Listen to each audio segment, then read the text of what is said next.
Britain has a new Le Mans hope, the all-new Ginetta G60 LTP1 Sports/Racer, which stands a pretty good chance of outright success in this year's 24-hour French classic, according to Ginetta boss and project kingpin Lawrence Tomlinson, so long as pre-season testing goes well.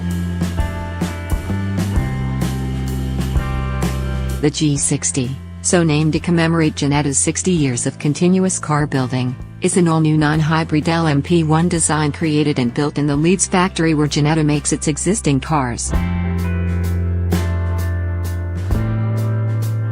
There will be no Works G60s, cars will be campaigned by privateer teams. So far, Banbury-based TRS Manor has signed up for 2 World Endurance Championship, WEC. Ginetta's and Tomlinson is closing in on a similar deal with a different team that will increase the contingent of his cars on the Le Mans grid to 4. Unveiled at the Racing Car Show in Birmingham's NEC earlier this month, the G60 will battle the latest version of Toyota's hybrid TS0504 line honors at Le Mans on 16 to 17 June. Last year, Toyota narrowly lost Le Mans to Porsche in a race whose leaders were so dogged by unreliability that a considerably slower LMP2 car nearly won. A Ginetta 2018 win would be the first outright British victory since Bentley's success in 2003 and the first by a British-owned team since Jaguar in 1990.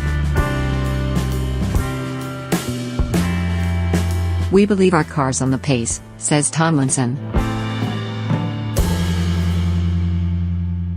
All our numbers indicate it has the speed we need. We don't expect Toyota to run much quicker than they did in 2017, because the indications are they were right at the limit of the technology. Last year, given decent reliability, we could have run our car 5 seconds a lap slower than its potential and won the race. The G60 started literally from a blank page, Tomlinson explains. We've worked hard on every detail.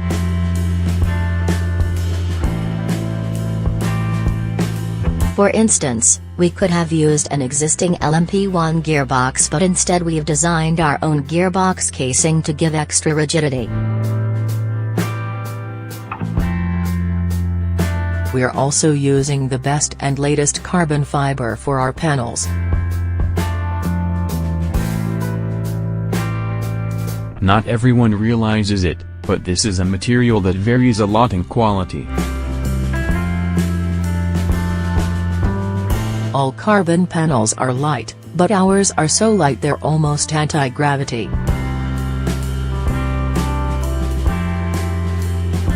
We've also concentrated on other small stuff, like a super accurate fuel gauge, because knowing your fuel level to the last liter might let you do an extra lap at a critical time. We've also compromised the weight slightly in favor of thin windscreen pillars, because wet cars often don't have good visibility, yet it's absolutely vital. Unlike the Le Mans Toyotas, the G60 is built to the organizers' non-hybrid LMP1 rules and powered by a specially developed, direct injection version of the Mechachrome V6 familiar from FP2 racing. This GDI version, modified at Ginetta's request, allows drivers greater freedom to turn up the turbo when necessary. LMP1 engines all have induction restrictors. Without that, a Mechachrome V6 GDI could probably deliver 900 bhp, but, in Le Mans guise, its output will be closer to 700 bhp. The G60 will tackle a unique 2018 to 2019 WEC Super Series of 8 races that starts at Spa in May and concludes in June 2019 with a second visit to Le Mans. This transitional calendar is designed to position Le Mans as the WEC season's finale.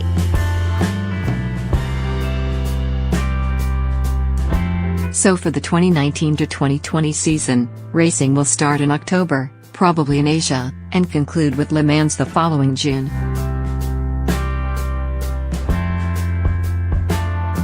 The current priority for the G60 program, says Tomlinson, is to get in enough testing.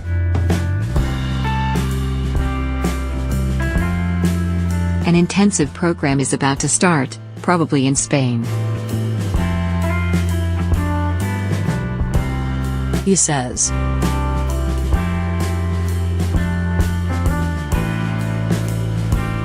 We've got 4 months before Spa, he says, then 6 weeks to Le Mans.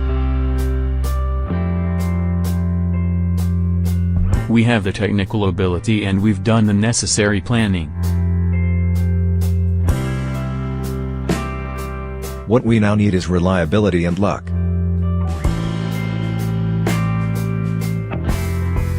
With a decent run of reliability, Ginetta's G60 would have run away with last year's Le Mans 24 Hours. The tech-heavy frontrunners, Toyota and Porsche, were so disrupted by malfunctioning hybrid gubbins that the winning Porsche barely beat the first LMP2 car.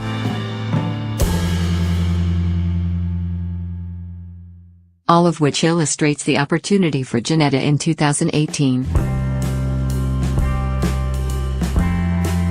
Porsche has withdrawn, Toyota is bound to run conservatively and the new G60, so its backers claim, has the speed to match it. At a stroke, a potentially uninteresting race has turned into a David vs Goliath challenge. Best of all, the Ginetta Challenge is far from being a one-shot wonder. Ginetta is building 10 chassis, with a view to supporting 10 cars racing around the world. With the help of Adrien Renard, it is continuing aero development, to make the car better. Ginetta boss Lawrence Tomlinson expects his cars to be racing this year, next year and the year after. Le Mans just got a lot more interesting.